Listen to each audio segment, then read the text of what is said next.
Hello, I'm Derek Matravers, and I'm here with Timothy O'Hagan, who's Senior Lecturer in Philosophy at the University of East Anglia. Timothy, in the Discourse on the Origin of Inequality, Rousseau outlines some form of social contract. And could you take us through that? The contract in the Discourse of Inequality is rather radically different from the one in the book called The Social Contract. The Discourse of Inequality contract is, in a sense, a description of the actual contract which would underlie the present illegitimate societies we live in. It's a specious contract. It's based on relations of inequality between people rather than relations of equality, as the social contract one is. It also is different in the persons who are parties to the contract. It's a contract between the people and its rulers rather than a contract between individuals who come together to form a political group. It's what's been called in the history a pact of subjection rather than a pact of association. Before we get on to looking at the social contract in the book, The Social Contract, what would strike you immediately as the pitfalls that might trip up a student in reading Rousseau's The Social Contract? Pitfalls start with the style of the book. It's a very foreign style to a modern reader in a number of respects, although on the other hand it seems so familiar. Why is it foreign? It's written in a style of high rhetoric, constant antitheses. It's delivered in this peremptory rhetorical tone that is, in a way, hard to intervene in. One doesn't know quite how to enter into a debate with Rousseau in this book. Alongside that, it seems to be unbalanced in many ways. It's got lengthy empirical descriptions.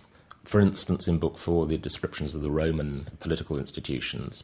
It's very unclear quite how one's meant to integrate them with the prescriptive normative sections at the beginning. Last problem is that people go at the social contract in a bullish fashion, as though it were evident what kind of a book this is. That seems to me again to be very unclear, at least immediately unclear. My own view is that it's best taken as a theoretical model, particularly in Book 1, and then, I think particularly in Book 3 and in part in Book 4, it's a kind of testing out of that theoretical model against actual institutions that have been embodied in the past, an attempt to see just how far this theoretical model could be made to work. Despite those pitfalls, is there a good reason to read The Social Contract these days? I think there are many reasons. First, it is wonderfully unfashionable. It's posed in terms that are universal, critical, and rational. I taught The Social Contract a couple of years ago in China, and it had the most electric effect. Indeed, The Social Contract itself, I think, is still an explosive text for people who see themselves faced by what we could call despotism. At the same time, the model of popular sovereignty that it gives us is indeed a kind of absolutism, also a very dangerous doctrine.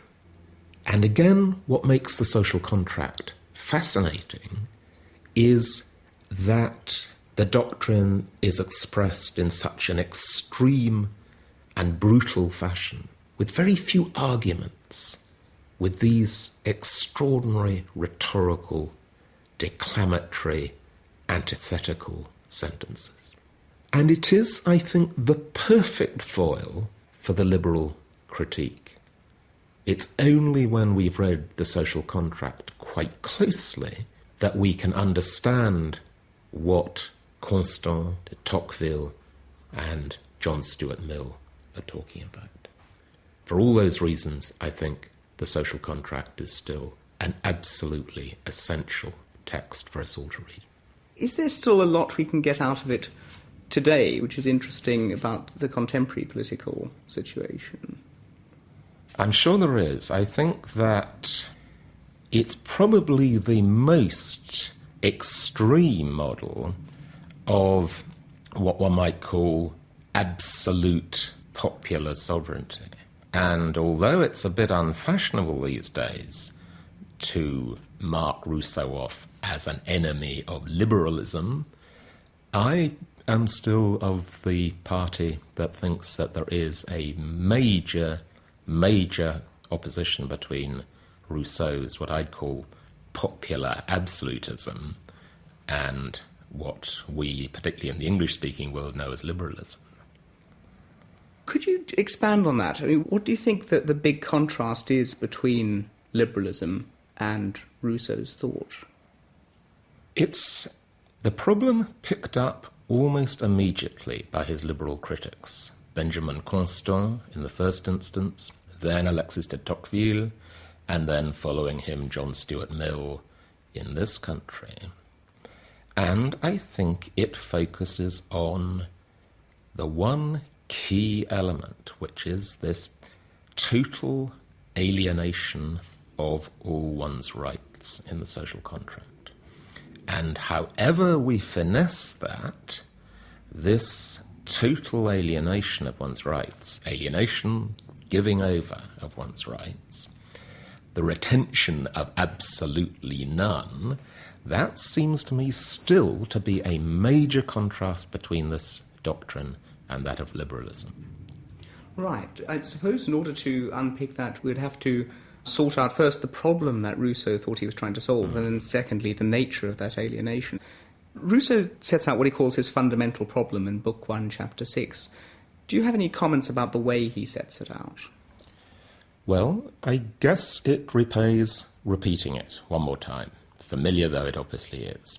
Find a form of association that defends and protects the person and goods of each associate with all the common force, and by means of which each one, uniting with all, nevertheless obeys only himself and remains as free as before. That's what he poses himself. The problem is to find a legitimate form of polity which guarantees the freedom of each. The problem, however, is that Rousseau is driven by the logic of his exposition to think that that can be ensured only by total alienation by each contracting party of all of his natural freedom. And it's on that point, this notion of total alienation, that Rousseau and the liberals, I think, really do diverge. And I think it's foolish to try to think that Rousseau is a kind of closet liberal. It seems to be much more interesting to take Rousseau as being precisely not a liberal, but being a libertarian, which is a very different thing. Is Rousseau just straightforwardly wrong, then, in thinking that total freedom for each individual can be preserved by a total alienation of all their rights and interests to an association? The idea of total alienation looks like this. Again, Rousseau's words. All these clauses of the social contract come down to a single one, namely the total alienation of each associate with all his rights to the whole community. Then he gives a rationale for total alienation. Could I just break in here? By total alienation, Rousseau means that individuals give away their rights to pursue their own interests, to plan their own lives. But why would Rousseau think that would be a good thing?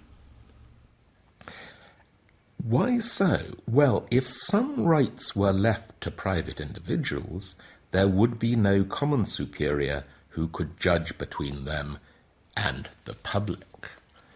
Now that seems to say, if anything is left unalienated, then each person is going to be able to judge on any matter of right or wrong for himself, so it will lead directly to anarchy. Liberals want to say that's not right. There has to be an alienation, so to speak, a giving up of one's right to exercise force over other people. That must be put in the public domain. But it's quite compatible with that, say the Liberals, that a large swathe of one's so-called private life, including perhaps one's views on morality, on religion, and all the rest of those areas, should be left up to the individual. Okay, so on Rousseau's picture, nobody's left with their private rights, so nobody has any rights they can exercise against the public. The Liberals say that we have to give up certain of our rights, the exercise of force over other people, but we retain some rights with respect to our private lives, so Liberals need to draw a distinction between public and private. But doesn't Rousseau himself draw this distinction later in the social contract? I admit he thinks it is the state itself that stipulates where the distinction lies, but the separation of public and private is still there. Is this just one of the contradictions in the social contract? No, I don't think it's a contradiction at all. The driving force of that rationale is, again, I think, wholly consistent. People should indeed be left to sort out their own affairs, insofar as those are only their own affairs, and insofar as those don't bear upon the public good or the public safety. But, he says immediately, it is up to the sovereign to determine where that limit is to be drawn. So the whole thing does indeed, I think, hold together. One allows for a public-private opposition, but one allows for no remotely absolute lines as to where the public-private line should be drawn. That's entirely within the remit, as it were, of the sovereign body. Does this allow an opening for somebody who'd want to defend Rousseau as a liberal to say, well, it surely can make sense for the sovereign to put the line between public and private at roughly the place where the liberal would want to put it? That happy outcome might turn out to be the case. I suppose all I'm trying to suggest still is that there is no guarantee of that within the logical structure of Rousseau's story. You see, I mean, coming back to where you were asking before, what do I think the point of the whole book is? Well, I think it's meant to be a book about how to replace the absolutism of the Ancien Régime by a radical polar opposite of it, namely the absolutism of popular sovereignty.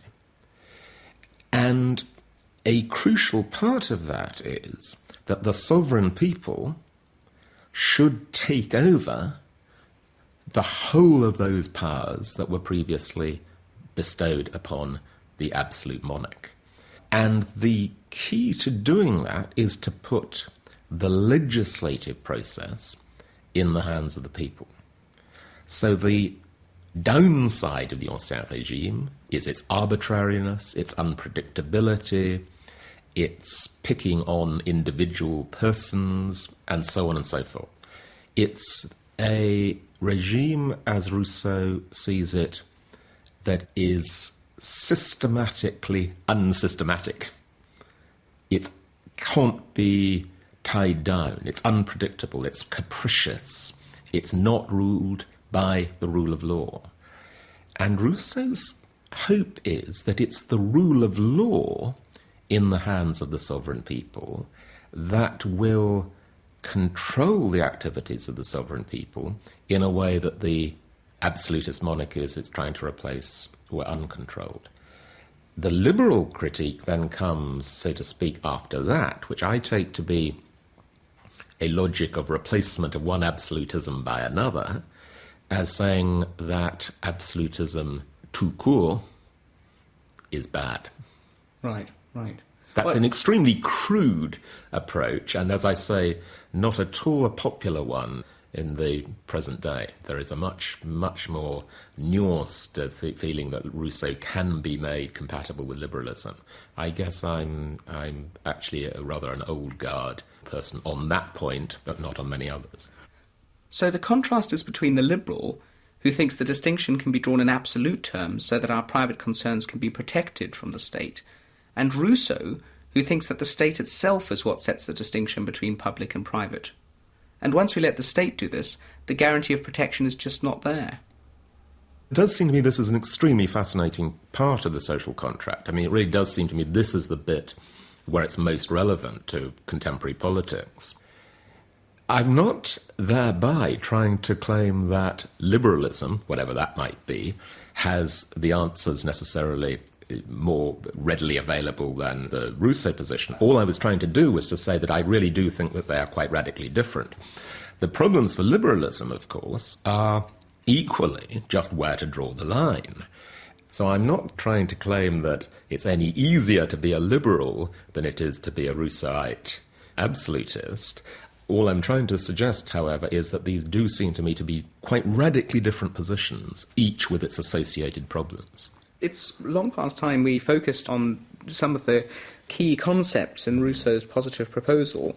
The first is Rousseau talks about the notoriously difficult distinction to draw between the will of all and the general will. What do you think the distinction between those two things is? This is, in a sense, the most tricky question that runs right the way through the centre of the book. And in a way brings us back to a lot of the things we've been talking about already, about the distinction between liberalism and absolute popular sovereignty. The important point is that the will is at the basis of modern contract theories of political legitimacy. A political order in the modern version, in a sense from Hobbes on, is legitimate if and only if it's agreed, endorsed, or, in Rousseau's terminology, willed by its members. So therefore we have to go right back to the very beginning of the book, The Social Contract, chapter 1 of book 1.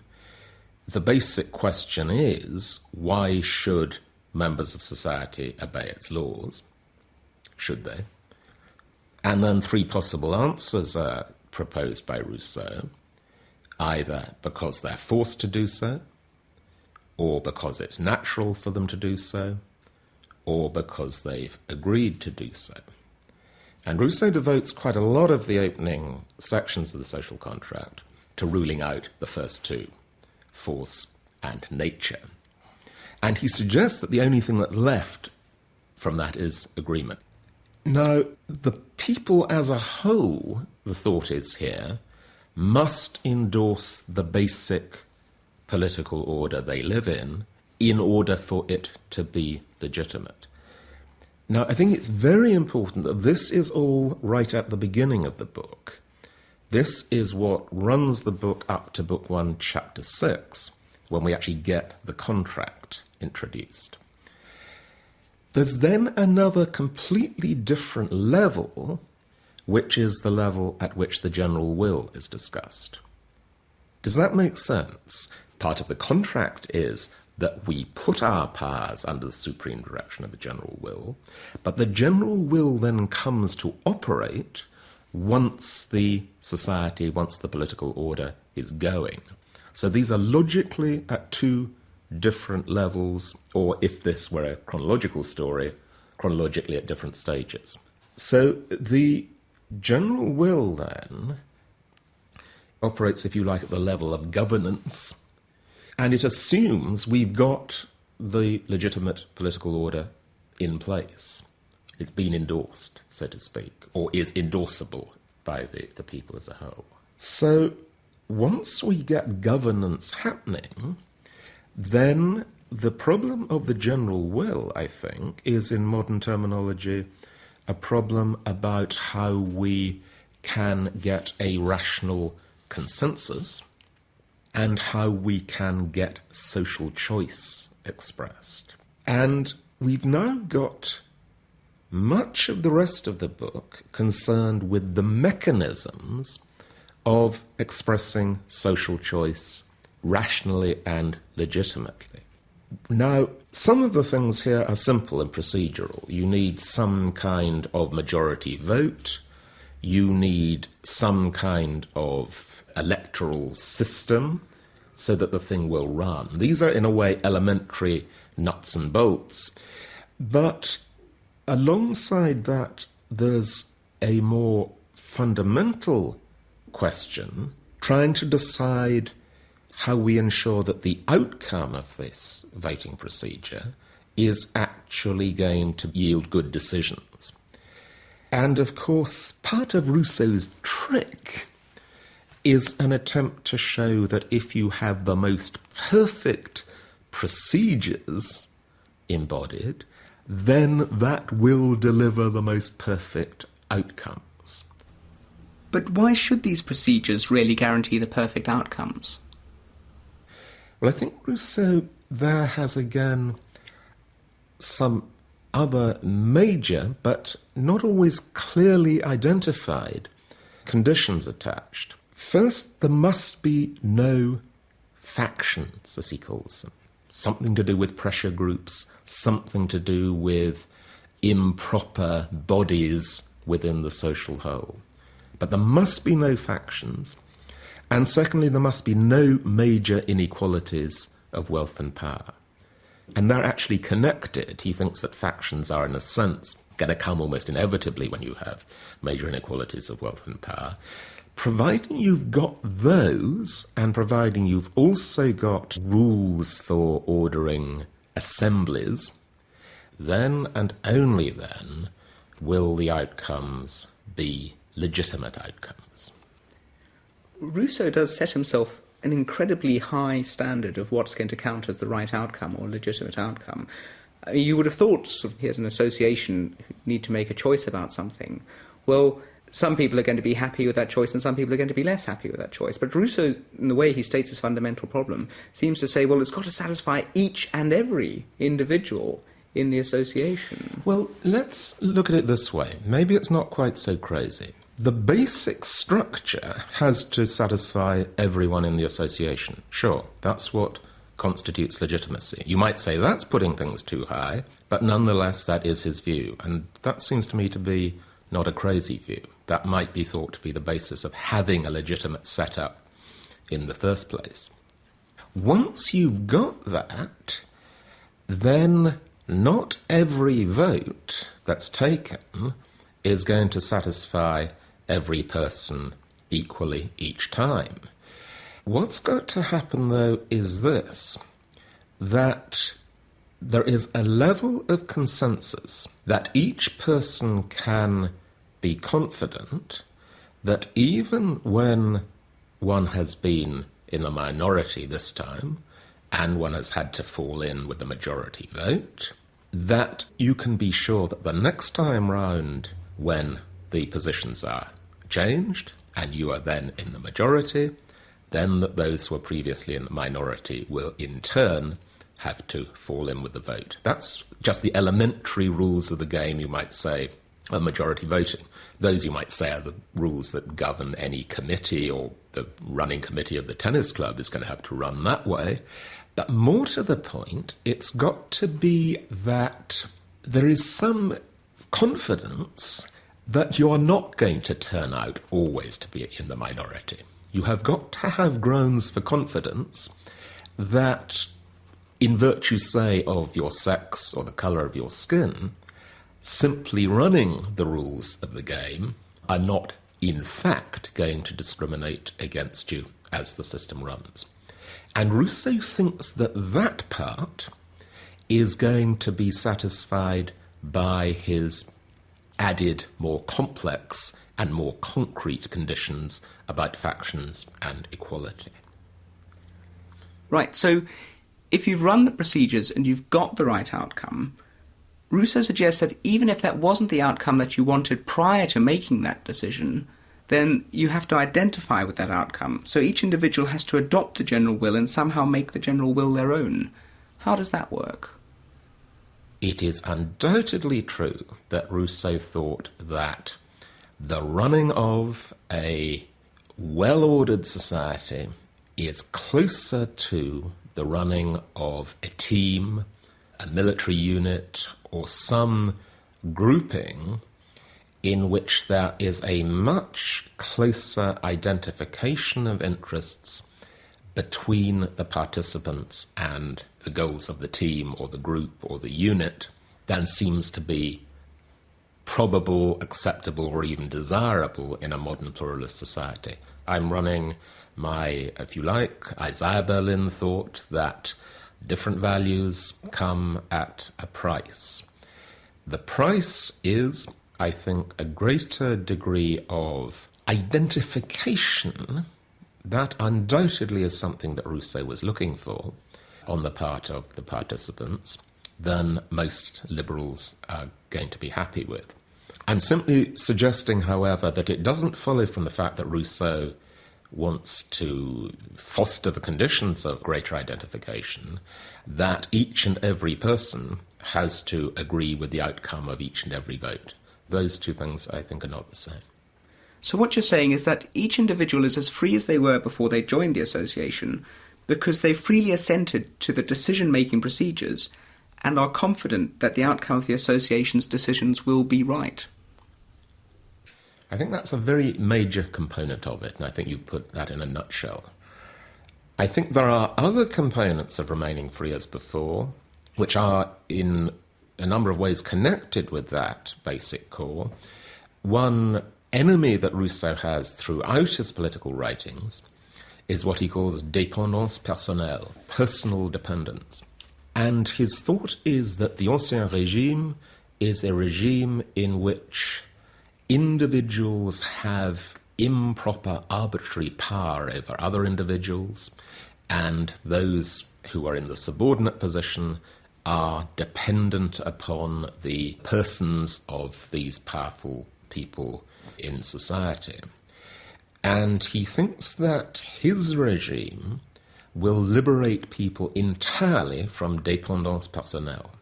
People will be dependent on and only on the sovereign body of which they are equal members alongside all other equal members. And that, again, he thinks is a form of freedom which was systematically denied people in the regime he was trying to overcome. What is it that people then think is dangerous in Rousseau's system? Because what we've got is a confidence in perfect procedures and a confidence that our views will be listened to as individuals, a confidence that we might be right next time. Then why have people thought that Rousseau's line of thought licenses a more totalitarian approach, or people have found kind of undesirable elements in it? I think that the suspicion is well-founded. Rousseau is an absolutist. He does not believe in the division of powers. He doesn't, whatever one may say, believe in what John Locke called the impartial umpire. Once the sovereign people is up and running and legislating, then there is no third party to arbitrate between the individual and the sovereign people of which he or she makes up a part. That, despite all the guarantees that have been written in, despite the voting procedures and the rest, I think once the total alienation has taken place, and once we have an absolute, unrestricted sovereign people in full command of legislation, such that there is nothing outside that sovereign people and its legislative powers, then I think that the possibility of any particular individual finding that he or she may be manipulated, used, and improperly treated, that possibility is not ruled out by any part of Rousseau's system. There's some matter of disagreement that could happen between the individual and the association, which isn't just going to be a case of the individual being in a minority this time. Could you just give an example of the kind of dispute that might crop up? It would seem to me to be at least quite conceivable that the sovereign people might decide that certain kinds of, let's say, sexual practices or religious beliefs or religious ceremonies might be forbiddable for reasons that would be within its power to decide, and even though it's true that the next time round one might find one was in the other camp, assuming that one is a practitioner of that religion or of those sexual practices this time round, it seems to me there is nothing within the system which prevents it being the case that this time round you will not end up the object of persecution. I can't for myself see what there is from within the system that guarantees one against that happening. Right, now, this of course is the area where Rousseau came up with this claim that people should be forced to be free. Why do you think Rousseau came up with that expression, and how does it fit into the logic of his thought?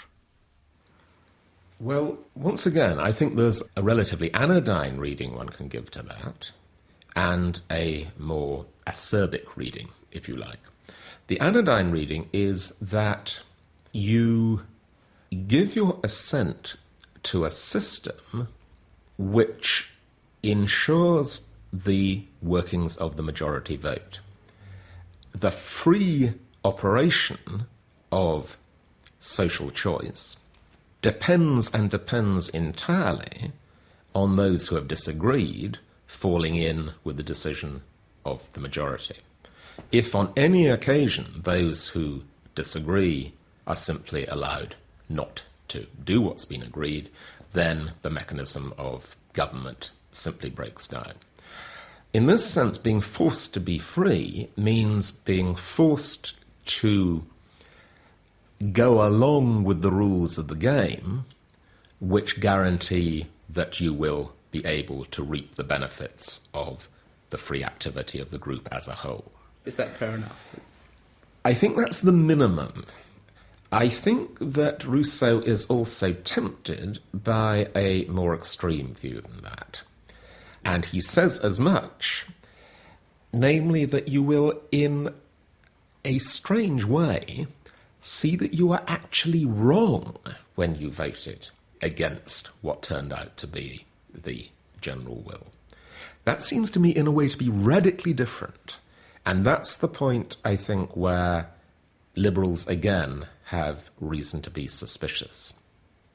Right. So the decision of the majority becomes your decision, regardless of what you had voted. Well, yes. I mean, there can be a sense in which we all, even in our tin pot democracies that we live in, we kind of have to go along with that. I mean, even those who may have voted against a particular government are bound by its decisions, and it would be hard to deny that even when one votes against the outcome of an election, one is still reaping the benefits of the general operation of governance that goes on despite your initial vote against the particular outcome.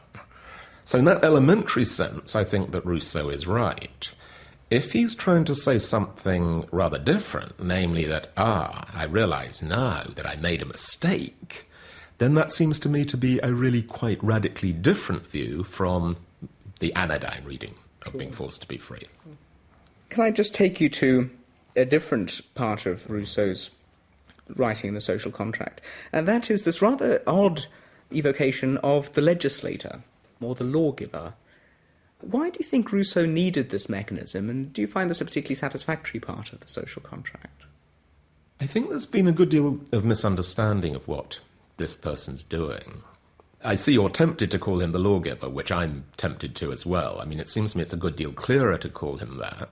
But the person has a very specific function, which is to devise a constitutional order for a particular people. How is he to do it? Well, Rousseau says this is an almost divine task, because the people itself, since they are only coming together to form themselves into a constitutional order, are going to be incapable of doing it for themselves. I'm not claiming that this is a wholly satisfactory story, but it does seem to me to point to a real part of the real political process. The sort of thing that, for instance, in the United States, the Founding Fathers did in drawing up the US Constitution. It seems to me it's at that level of concreteness that the lawgiver is operating. Is there a tension between saying that the fundamental principles of the association are the deliverances of the general will and saying that they're written down by this sort of quasi-mythical divine figure who is the lawgiver? That seems to me what's entirely wrong, you see. I mean, I think that's not it. The terms of the social contract, Book 1, Chapter 6, have to be endorsed by the people. The actual concrete forms of the Constitution, Book 2, Chapter 7, are at a later stage from that. Right. Because these are, so to speak, coming from two different stages of the process. Book 1, Chapter 6, stuff about the fundamental rules of legitimacy, the basic norms. Material about the particular constitution for a particular country or a particular society, Book 2, Chapter 7, lawgiver. And then questions about how actually to run a political process once you've got it legitimate and once you've got a constitution. That's when questions about the general will and the will of all come in. Right. And where does Book 3 come in? All these thoughts about government, different forms of government, the magistrature? That, I take it, is the sort of stuff that the lawgiver is highly versed in. He has mastered all those rather tricky ratios that are outlined in Book 3. I mean, that will be the kind of guidelines, at any rate, that he'll be working from. Right. And what do you make of Book 3? I mean, some of it does, to modern eyes, reads a bit oddly about this, the ratios of population to kind of government. And is Book 3 more a product of its time than perhaps the rest of the social contract? Rousseau was much given to schoolboy mathematics. He was extremely numerate, Rousseau, completely self-taught. He was particularly intrigued by the calculus, and he was intrigued by all kinds of other mathematical formulae. And he was actually rather good at them all. But he ran this schoolboy mathematics through Book 3 with, I think, a very political agenda. And it all led up to a rather elementary outcome, which was that the larger the society that has to be governed, the more autocratic it is going to have to be. That's actually the denouement of the whole of this complicated and extended set of ratios that he gives us there. And the corollary of that is that since Rousseau is going all out for something as close as he can to popular sovereignty and to an immediately responsive form of government to its popular sovereign master, the smaller the society, the better. Could you just run through for us the difference between the law, which is the deliverance of the general will, and a decree, which is a deliverance of government? You remember that the government for Rousseau is described as merely the servant. Agents of the government he calls the commissaire, merely the agents of the sovereign people. They have no autonomy.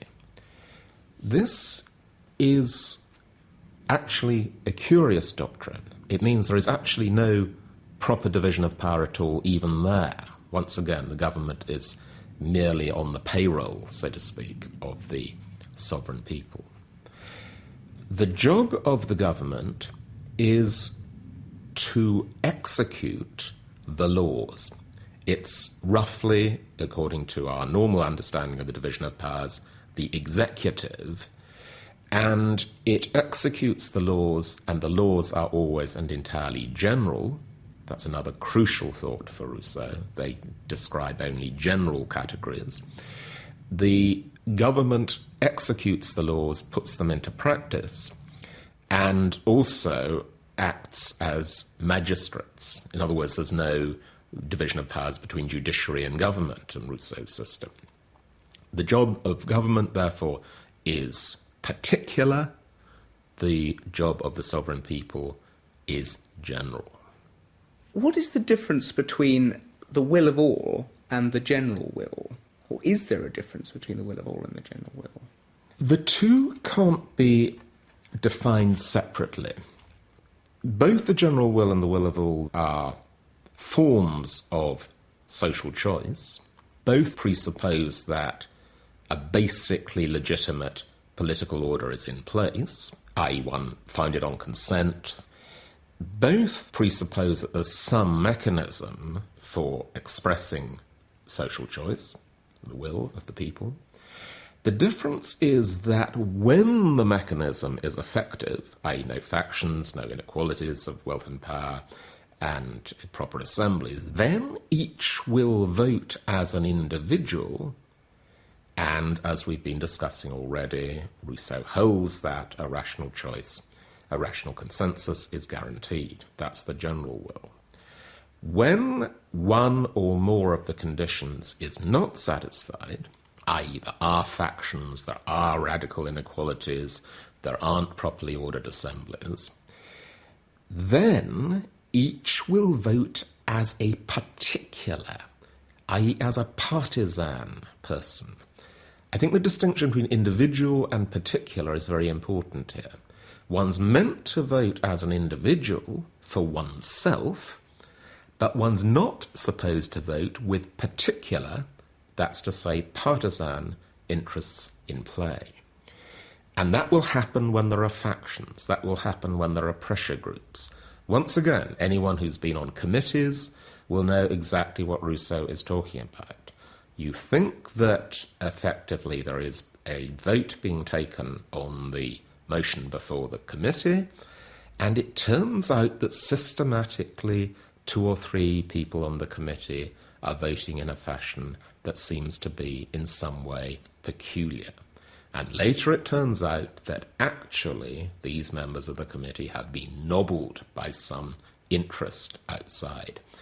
That's the kind of thing that Rousseau is thinking happens when the general will gives way to the will of all. And he gives his own story of how this comes about. Could I ask a question that's going to take us more into abstract philosophical speculations? I can understand people having a will, because that's something that's in the world unproblematically. I have a will to buy a new car or something. I can understand the will of all, which is, as you say, in some way a collection of individual wills. But the general will seems a more abstract notion than those two. Is there room for just saying, well, it just doesn't exist? I agree. We've got into the very kind of most elementary and basic part of the whole story. Are there such things as joint decisions, which are truly joint decisions, rather than just decisions made by 2 people at which a compromise is found between their 2 decisions?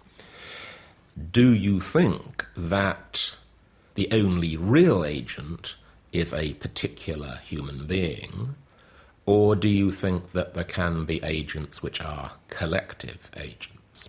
Rousseau thought, of course, that there are collective agents. In order to argue for Rousseau's position, I suppose, you would have to identify actions, decisions, acts of will, whatever they might be, that would be actions, decisions, acts of will of the group, which could not be reduced to a simple addition of the acts of will and decisions of particular persons. They would clearly be connected with the particular decisions and so on of the individuals, but they would not be, so to speak, ontologically, metaphysically reducible thereto. The question you pose me is so massive that in order to start demonstrating that, I think we would really need another hour or more to do it. But your point is extremely well taken, but I think that it's quite clear that Rousseau is committed to the thought that is something more to the social act of will, the social decision, than simply the sum of a bunch of individual ones. I agree with you. Perhaps we'll just have to grant that to Rousseau in order to get the the discussion going. Can I just suppose that there is a matter of fact about the best thing it would be for a society to decide, something that's just going to be in the best interests of that association. Now, how can Rousseau guarantee that there will always be a coincidence between what the members of the association think is in their best interests via this procedure and what is in fact in the association's best interests? I think that Rousseau's strategy in trying to give his answer to your question is extremely fascinating. It's always negative. What he does is he identifies factors which will distort. He identifies routes which must be blocked off. He identifies, so to speak, the sources of error and the sources of distortion. And then the thought is that what remains must be right. But the thought that somehow you can then go beyond that to some point that is wholly outside the particular people and its decision-making procedures, for that he gives us no satisfactory answer.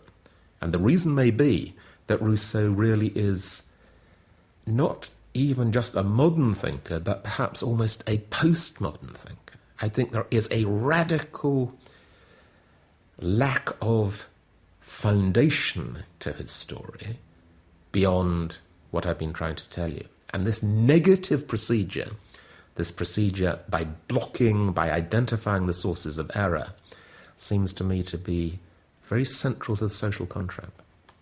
One of those negative factors which he did deal with, which was the part of the social contract that seemed to have caused him most problems in his own time, were his comments on religion and civil religion, when he appears to enlist religious belief in the service of the state. And there's some elements of that chapter which have struck people as being sort of very illiberal or very worrying. Do you have any thoughts on that chapter? Yes, I do. It's very interesting that the scholars have shown that Book 2, Chapter 7 on the lawgiver and Book 4, Chapter 8 on civil religion were written back to back. And the two chapters have quite a number of things in common. They both invoke factors outside the logic of the rest of the book. The lawgiver, you'll remember, is thought to have semi-divine properties and characteristics. And as you say, the chapter on civil religion takes us suddenly into religion, even though the logic of the whole of the rest of the book is entirely and rather radically secular and non-religious. So what's going on in Book 4, Chapter 8, chapter on civil religion? It's an extremely complicated chapter. The rational kernel of the chapter is that every society needs some kind of ideological glue to hold it together. That at least is Rousseau's thought, and it seems to me to be a very plausible thought. So Rousseau's going to use religion to provide the ideological glue to hold his state together. And presumably such a glue would need to appeal to everyone in the state. But do you think his dogmas of civil religion would appeal to everyone? All of them are actually quite exposed theological dogmas.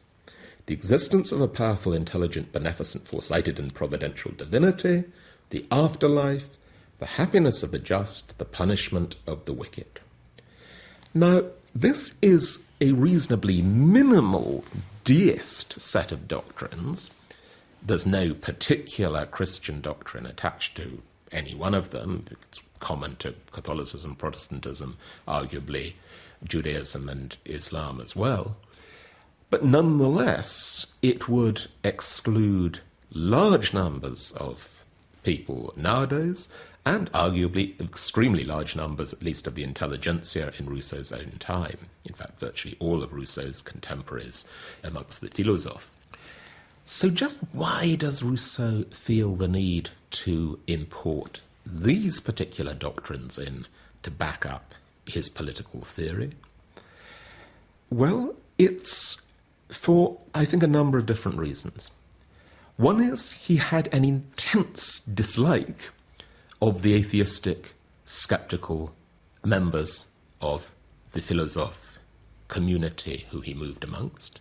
He thought that their doctrines were destabilizing, and more to the point, he thought that they were against the interests of the poor and the oppressed.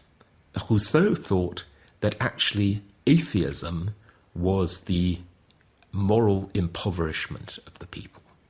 Rousseau thought, in other words, that some degree of actual religious belief is essential for morale in order to maintain the social health, if you like, of the state.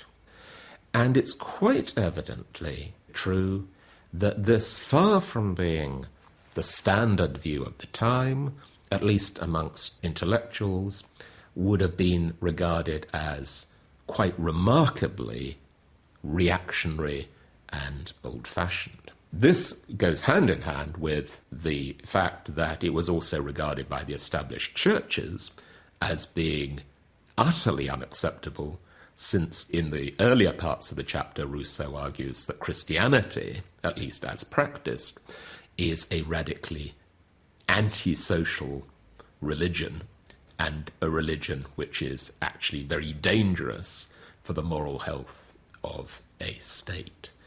So the status of Book 4, Chapter 8 on civil religion is very bizarre. In other words, it's fueled by these different sources of Rousseau's general belief system. The central one, namely that there needs to be some ideological glue over and above merely the habits of law-abidingness, but beyond that, the particular moves he's making here to try and enshrine and enforce by law these minimal dogmas of civil religion, which are theological without being specifically Christian, these seem, it seems to me, to be quite strange, and evidently, as you say yourself, got Rousseau into more trouble from both his atheistical critics on the one hand amongst the philosophes and his religious critics on the other hand amongst the established churches.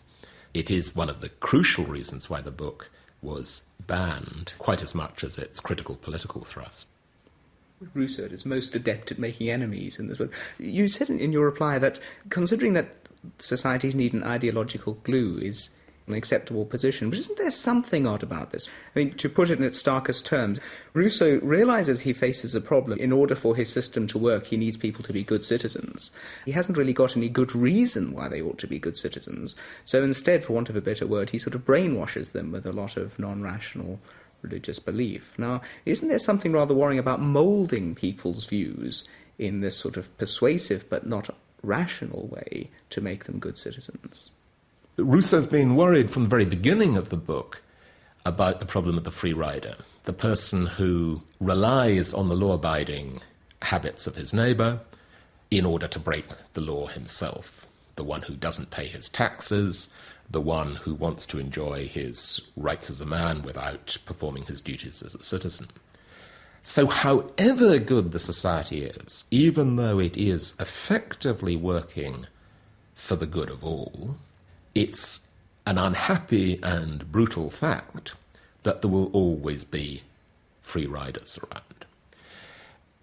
Rousseau's thought is that free riders can be punished by the law, but it is going to be an unstable society in which you are having to inflict punishment by the law rather than educate people to obey the law because they want to.